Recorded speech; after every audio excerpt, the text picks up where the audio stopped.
Coba bayangkan ini. Anda lagi terjebak kemacetan yang luar biasa parah. Padahal, 10 menit lagi Anda ada presentasi penting yang bakal nentuin karir Anda. Jantung Anda mulai berdebar kenceng banget, napas jadi pendek-pendek, dan telapak tangan tiba-tiba basah karena keringat. Ya, itu respons klasik banget. Kan? Nah, tanpa Anda sadari, otak Anda itu sebenarnya lagi ngirim sinyal bahaya yang sama persis kayak pas nenek moyang kita dulu dikejar harimau saber-tooth di hutan. Tubuh Anda secara fisik bersiap buat bertarung atau lari secepat mungkin. Padahal kenyataannya, ya Anda cuma lagi duduk diem sambil pegang setir mobil. Dan masalah utamanya di sini adalah biologi kita tuh nggak punya semacam filter untuk bedain mana ancaman harimau yang kelaparan dan mana ancaman bos yang lagi marah di kantor. Bagi sistem saraf kita, yang namanya stres ya stres aja. Nah, itu dia. Tapi gimana kalau saya kasih tahu Anda bahwa ujung-ujung jari kita, ya, jari-jari yang mungkin sekarang lagi menegang, mencengkram setir mobil itu, ternyata punya tombol saklar rahasia. Saklar yang bisa matiin alarm kepanikan tadi cuma dalam hitungan detik. Ini benar-benar topik favorit saya.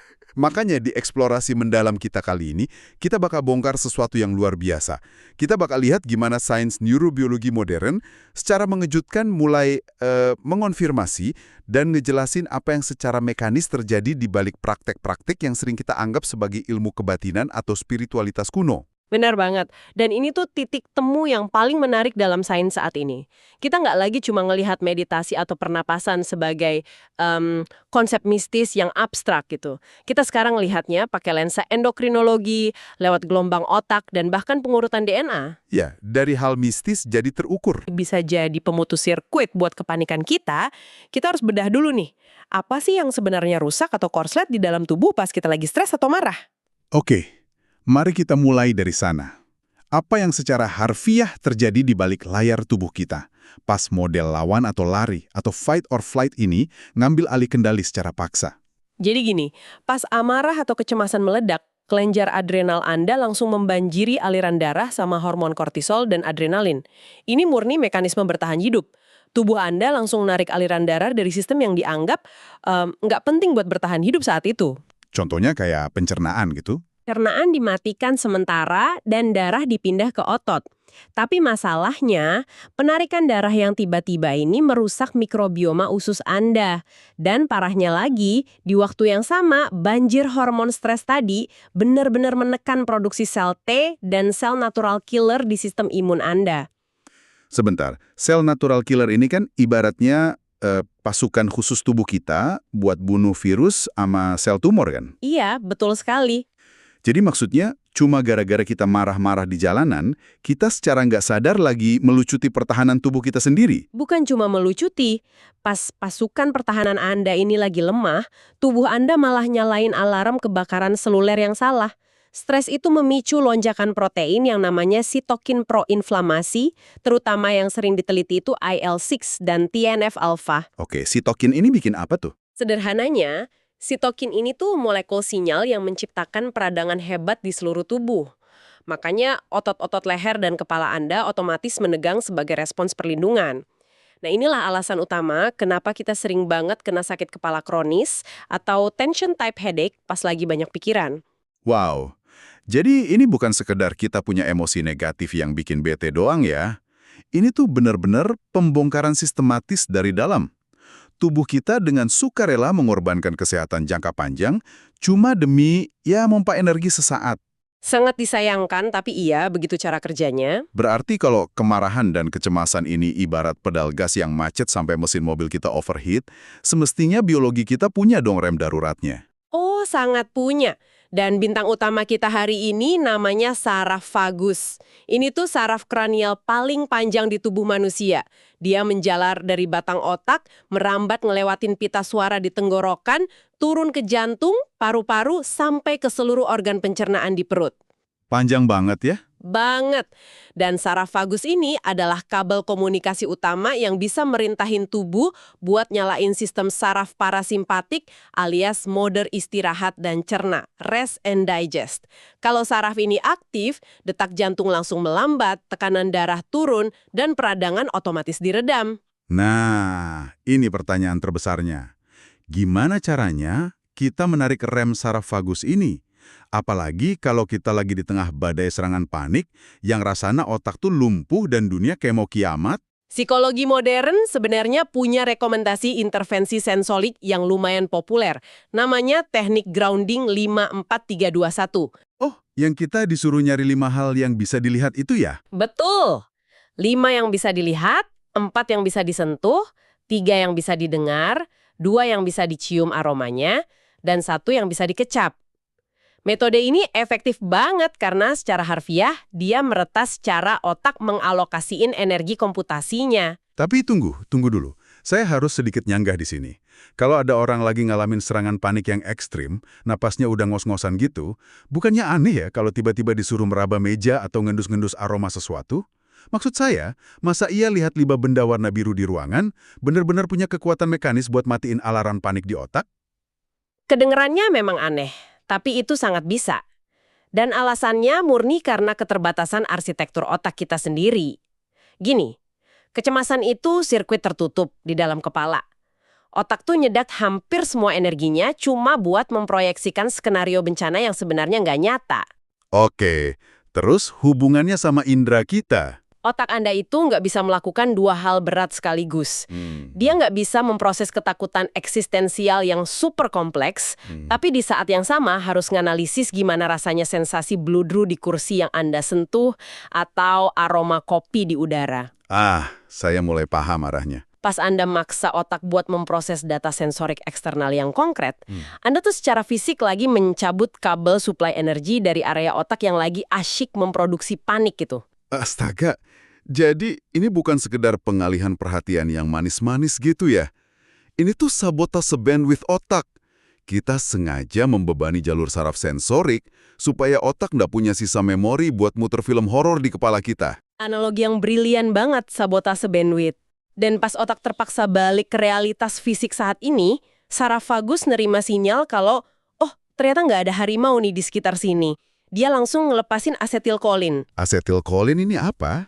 Itu neurotransmitter yang secara harfiah ngasih perintah ke jantung buat berdetak lebih lambat. Dan sebenarnya ada banyak cara mekanis lain buat ngagetin sistem ini. Misalnya, cuci muka pakai air es. Oh, yang sering disebut refleks menyelam itu ya? Mammalian dive reflex. Tepat. Pas reseptor saraf di wajah Anda kena air dingin yang ngagetin, tubuh ketika mikir Anda lagi nyebur ke air es.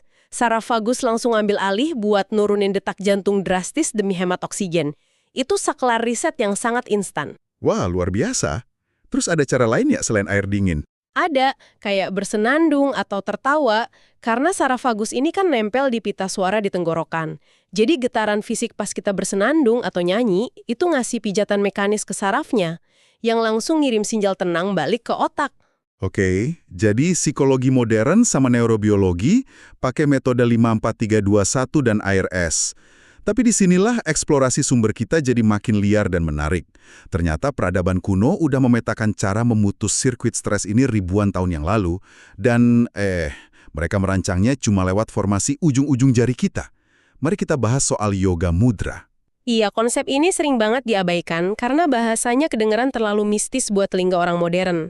Kalau di tradisi Sanskerta, mood itu artinya menyenangkan dan ra itu menghasilkan. Tapi kalau kita terjemahin filosofi ini ke anatomi murni, gimana tuh? Sebagai sirkuit energi listrik, mereka memetain 5 elemen alam semesta di jari-jari kita. Ibu jari itu elemen api atau kesadaran universal. Telunjuk itu udara. Jari tengah itu ruang atau ether. Terus jari manis elemen bumi dan kelingking itu air. Nah, kalau kita singkirkan dulu label elemen semesta itu sebentar, dan kita lihat tangan kita pakai kacamata biologi, ujung-ujung jari itu kan area yang kepadatan reseptor sarafnya paling tinggi di seluruh tubuh kita, ya nggak sih? Bener banget. Di otak kita, terutama di area motor korteks, porsi ruang yang dipakai cuma buat ngontrol dan ngerasain ujung jari itu gede banget. Hampir sama gedenya kayak porsi buat seluruh lengan sama kaki. Nah, nyambung ke situ, dalam literatur kuno, jalur saraf ini disebutnya nadi. Jadi pas Anda neken ujung ibu jari yang mereka sebut elemen api tadi, ketemu sama ujung jari telunjuk ngebentuk sebuah mudra, ini tuh bukan cuma gaya-gayaan simbolis. Jadi ada fungsi mekanisnya. Ada, secara mekanis Anda lagi menutup sirkuit saraf. Tekanan fisik dari jari-jari ini bikin semacam putaran umpan balik sensorik yang terus-menerus dikirim balik ke otak. Dan stimulasi yang spesifik ini tuh langsung menargetkan kelenjar hipotalamus dan kelenjar pituitari di otak. Yang tugasnya ngatur hormon itu kan? Betul, kelenjar itu yang akhirnya mulai mengatur ulang aliran zat kimia saraf alias prana kalau bahasa kunonya ke seluruh organ tubuh. Jadi, menyatukan jari-jari tertentu di yoga mudra ini, pada dasarnya sama kayak Anda lagi nyambungin kabel-kabel khusus di papan sirkuit tubuh ya. Kita pencet terminal di ujung jari, sirkuitnya tertutup, dan lampu relaksasi di otak kita langsung nyala. Ini sih benar-benar teknologi biofeedback tanpa butuh colokan listrik. Pas banget analoginya. Dan peradaban kuno ini emang punya panduan yang super komprehensif soal sistem kelistrikan tubuh ini. Termasuk satu konsep yang jujur aja sering banget menuai kontroversi, yaitu kundalini. Ah iya, energi ular yang melingkar di dasar tulang belakang itu. Saya jujur pas baca bagian ini di sumber kita, agak sedikit skeptis awalnya. Gimana cara sains modern menjelasin sesuatu yang kedengerannya kayak sihir kayak gini? Melihat tulang belakang Anda sebagai jalan tol utama buat sistem saraf pusat manusia. Praktik kuno kan tujuannya ngebangkitin kundalini biar naik ngelewatin cakra. Terus penjelasan neurobiologisnya gimana? Kebangkitan ini bisa dipahami sebagai aktivasi berurutan dari pleksus saraf utama yang memang posisinya berjejer dari panggul sampai ke otak. Pas teknik pernafasan dan meditasi yang intens dilakukan, aliran cairan cerebrospinal berfluktuasi dan muatan listrik di sepanjang sistem saraf otonom itu meningkat tajam. Tapi tunggu, di sumber literatur yang kita bacakan juga ada peringatan keras ya. Semacam, bahaya kalau energi ini dibangkitkan tanpa bimbingan yang benar. Wah, sangat berbahaya kalau dipaksakan. Bayangin aja tubuh Anda itu rumah dengan sistem kelistrikan daya rendah. Kalau Anda tiba-tiba ngalirin listrik tegangan tinggi dari gardu induk, tapi nggak pasang transformator dulu, kabel di rumah Anda bakal meleleh. Ngeri juga ya? Ya, emang begitu yang terjadi di sistem saraf. Kalau tubuh dan mental Anda belum disiapin pelan-pelan, lonjakan stimulasi saraf yang ekstrim ini bisa memicu apa yang disebut krisis spiritual. Wujudnya kayak gimana tuh krisisnya? Bisa muncul kecemasan yang hebat, kejang otot kronis, detak jantung nggak beraturan, bahkan dalam beberapa kasus yang didokumentasikan, bisa memicu psikosis sementara karena otak kewalahan banget proses data sensorik internal. Wow, itu bener-bener menegasin kalau kita ini lagi berurusan sama perangkat keras biologis yang nyata dan bertenaga banget. Oke, mari kita selami ini lebih dalam lagi, sampai ke level seluler. Setelah kita berhasil menyalakan saklar relaksasi ini dengan aman, entah lewat grounding sensorik atau pernapasan, apa yang berubah di dalam darah sama struktur otak kita? Ada fenomena fisik menakjubkan yang namanya hipometabolisme. Jadi, pas meditasi mulai bekerja, laju operasional sel-sel di tubuh Anda melambat. Yang menarik, konsumsi oksigen Anda bisa anjlok drastis sampai 40%. Dan karena napas jadi sangat efisien, kadar asam laktat di darah bisa turun sampai 33%. Asam laktat. Bukannya itu cairan limbah yang bikin otot kita pegal linu habis olahraga berat di gym ya? Stres, sel-sel kita terpaksa membakar energi tanpa oksigen yang cukup. Proses ini namanya metabolisme anaerob. Oh, jadi stres itu ibarat lari maraton diam-diam di dalam tubuh. Persis, dan penumpukan asam laktat kronis ini yang sedikit ngubah keasaman darah, yang akhirnya bikin kita gampang capek luar biasa, kabut otak atau brain fog, dan otot kerasa berat banget. Pantesan kalau lagi stres badan rasanya remuk semua. Betul, makanya dengan nurunin asam laktat ini secara drastis lewat napas dalam yang tenang, tubuh Anda masuk ke mode perbaikan selular. Otot-otot yang tadinya kaku mulai relaksasi, dan Anda secara fisik bakal ngerasa jauh lebih ringan. Oke, itu buat otot. Tapi gimana sama kekacauan di dalam tengkorak kita? Karena buat saya pribadi nih ya, matiin rasa pegal di badan tuh satu hal, tapi matiin suara berisik yang mikir macam-macam di kepala, itu pertarungan yang jauh lebih susah. Nah, disinilah letak revolusi sains terbesarnya. Ilmu saraf modern berhasil metain sebuah jaringan di otak yang disebut Default Mode Network atau DMN. Apa tuh tugasnya DMN? DMN ini area yang otomatis nyala setiap kali otak Anda lagi nganggur. Pas Anda melamun, nyeselin kesalahan di masa lalu, atau cemas mikirin besok bayar tagihan pakai apa, nah itu DMN Anda lagi kerja lembur. Praktik spiritual dan meditasi secara harfiah nurunin aliran darah ke DMN ini. Anda benar-benar lagi merombak ulang konektivitas jaringan tersebut. Hah? Berarti kita secara fisik ngebongkar dan matiin mesin pembuat overthinking di kepala kita. Ya, kita menyetel ulang konfigurasinya. Pas DMN ini mereda, kedua belahan otak mulai produksi gelombang yang selaras, khususnya gelombang alfa. Ini tuh frekuensi pas Anda ngerasa sangat rileks tapi sadar penuh. Kayak momen damai pas Anda lagi duduk ngeliatin ombak di pantai gitu. Terus hormon di otaknya gimana pas fase alfa itu? Nah, di momen alfa ini, kelenjar di otak stop produksi hormon stres ACTH. Sebagai gantinya, otak mulai ngelepasin koktail neurotransmitter super, ada serotonin yang bikin Anda ngerasa berharga, dopamin yang ngasih rasa puas, endorfin yang jadi obat penghilang rasa sakit alami, dan GABA. GABA ini yang bikin tenang itu ya? Iya, GABA ini fungsinya kayak obat penenang internal buat meredam saraf yang terlalu terangsang. Luar biasa. Tapi pertanyaannya sekarang, buat dapetin perubahan neuroplastisitas sehebat ini, apa kita harus pergi menyepi ke puncak gunung es, terus meditasi berjam-jam tiap hari? Jujur aja, kebanyakan dari kita kan cuma punya waktu 15 menit di sela-sela balas email kerjaan. Kabar baiknya, sains ngebuktiin Anda nggak perlu jadi biksu. Dalam hal ini, konsistensi itu jauh lebih penting daripada durasi. Cukup alokasikan 10 menit aja tiap hari buat nafas dengan kesadaran penuh dan ngaktifin saraf vagus. Cuma 10 menit beneran cukup? Cukup banget. Itu udah bisa mulai menebalkan area prefrontal cortex di otak Anda. Area yang ngurusin logika sama kontrol emosi. Ibaratnya Anda lagi melatih otot sistem saraf biar lebih elastis. Jadi pas besoknya stres nyerang lagi, saraf vagus Anda bakal bereaksi lebih cepat buat narik rem darurat. Wah, itu melegakan banget buat didengar. Dan perubahan kimiawi yang luar biasa ini kan bukan sekedar teori di laboratorium. Literatur yang kita bedah nunjukin kalau hal ini tuh jadi penyelamat nyata pas tubuh manusia ngelewatin fase transisi fisiologis yang brutal. Secara spesifik, sumber kita nyorotin dampaknya buat wanita yang lagi ngalamin fase menopause. Benar. Menopause ini salah satu contoh paling jelas gimana biologi dan kondisi batin tuh saling tumpang tindih. Pas menopause, inung telur kan berhenti produksi estrogen secara drastis ya. Terus hubungannya sama otak? Masalahnya, reseptor estrogen di otak itu terhubung erat banget sama produksi serotonin. Jadi, pas estrogennya terjun bebas, serotonin yang jadi hormon kebahagiaan dan pengatur suhu tubuh kita itu juga ikut anjlok bersamanya. Pantesan. Gejalanya bisa ekstrem banget. Mulai dari depresi, insomnia parah, sampai hot flashes, semburan panas hebat yang tiba-tiba bikin seluruh badan keringetan di malam hari. Secara biologis, jaring pengaman kimiawi mereka emang ditarik paksa gitu aja kan? Tepat sekali. Tapi, ada data klinis yang nunjukin temuan yang sangat mengejutkan. Wanita yang punya tingkat spiritual well-being atau kesejahteraan spiritual yang tinggi melaporkan kalau tingkat keparahan gejala menopause mereka itu jauh lebih rendah. Oke, ini menarik. Tolong jelasin secara mekanis gimana ini bisa terjadi. Gimana pola pikir dan kedamaian spiritual bisa menggantikan fungsi hormon seks yang secara harfiah udah lenyap dari darah. Nggak mungkin kan ini cuma efek sugesti atau placebo doang? Bahkan sekedar rasa syukur yang mendalam, aktivitas ini benar-benar menstimulasi sistem limbik di otak. Sistem limbik yang ngatur emosi itu ya? Iya. Walaupun sistem itu lagi krisis kekurangan serotonin gara-gara nggak ada estrogen, stimulasi spiritual ini seakan ngasih perintah ke hipotalamus.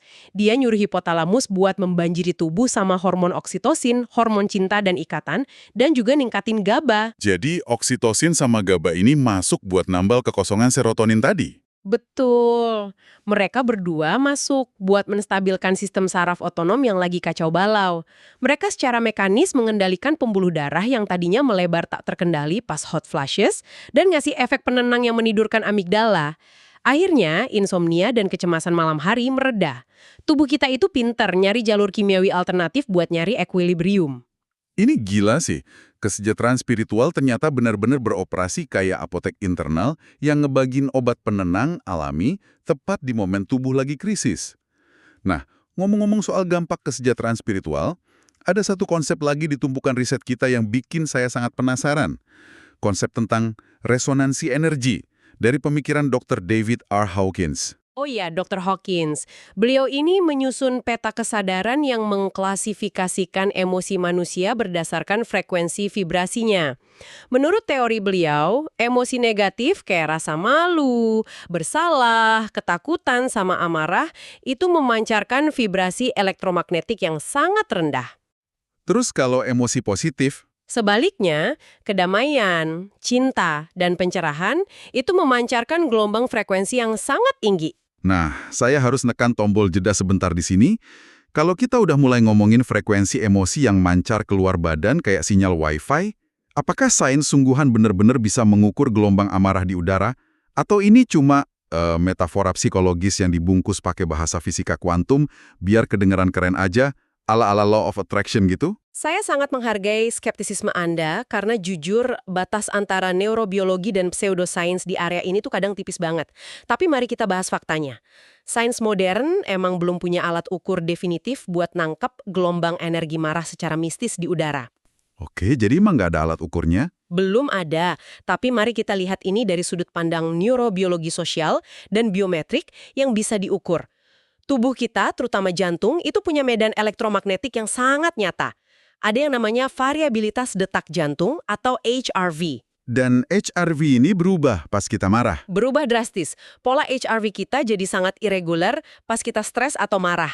Dan yang menakjubkan, pola irregular ini tuh ditangkap secara nggak sadar sama orang-orang di sekitar kita. Nangkapnya gimana? Kan nggak kelihatan? Neuroneurons atau neuron cermin di otak mereka ditambah lagi lewat pembacaan mikroekspresi wajah dan feromon stres yang kita keluarin dari pori-pori kulit. Jadi pas Hawkins bilang emosi vibrasi rendah itu menarik kejadian buruk, itu bukan sihir magis. Secara biologis dan psikologis, kalau sistem saraf kita mancarin agresi dan kewaspadaan tinggi, neuron cermin orang lain bakal nangkep ancaman itu. Otomatis mereka bakal jadi defensif atau malah menjauh dari kita. Bener banget. Pada dasarnya, Anda itu mengondisikan lingkungan eksternal Anda lewat proyeksi internal Anda sendiri. Kalau Anda beroperasi dengan sistem saraf yang terus-terusan meradang karena kortisol, fisik Anda bakal kelelahan, imun drop, dan interaksi sosial Anda rusak. Karena orang malas deket-deket kita ya. Iya, tapi sebaliknya pas Anda berakar pada kesejahteraan spiritual yang tinggi, saraf vagus aktif, DMN tenang, oksitosin ngalir, Anda tuh memancarkan ketenangan. Anda nggak gampang ke-trigger, dan itu memicu rasa aman pada neuron cermin orang lain yang akhirnya mendatangkan interaksi dan peluang positif. Hukum resonansi ini lebih ke urusan biologi sama psikologi, bukan sekedar hal gaib. Penjelasan yang sempurna. Itu benar-benar menjembatani wilayah abu-abu antara spiritual dan sains dengan sangat elegan. Baiklah, mari kita tarik benang merah dari semua yang udah kita urai hari ini. Kita mulai dari amarah yang membakar tubuh kita pakai sitokin peradangan.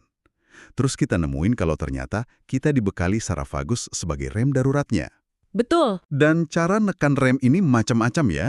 Mulai dari cuci muka pakai air es, membajak bandwidth otak pakai metode sensorik 54321, menutup sirkuit biologi saraf kita lewat yoga mudra, sampai merombak ulang jaringan otak lewat kesejahteraan spiritual. Pada intinya, semua itu adalah software budaya dan psikologi yang beda-beda, tapi dirancang buat meretas satu hardware biologi yang sama.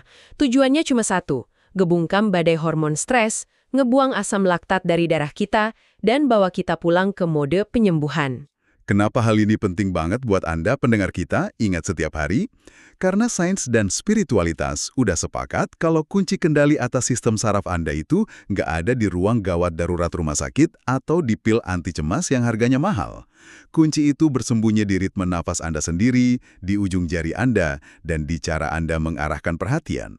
Semuanya tersedia 24 jam penuh dan gratis 100%. Itu kesimpulan yang kuat banget. Dan kalau boleh, saya pengen ninggalin satu pemikiran terakhir yang mungkin masih terus diteliti ilmuwan dan bagus buat kita renungkan sama-sama. Silakan. Kita kan udah sepakat dan ngelihat bukti nyata kalau praktek relaksasi Anda itu bisa secara fisik ngubah susunan sel Anda sendiri. Nyembuhin peradangan, ngatur detak jantung. Tapi pertanyaannya adalah, begini. Gimana tuh? Mengingat betapa kuatnya neuron cermin dan medan elektromagnetik yang mancar dari jantung manusia, sejauh mana sih kondisi batin Anda yang super damai itu mampu secara fisik ngubah biologi dan nenangin denyut nadi orang yang lagi stres berat yang kebetulan lagi duduk diam di seber Anda di satu ruangan? Wow, itu pemikiran yang bikin merinding sekaligus indah banget.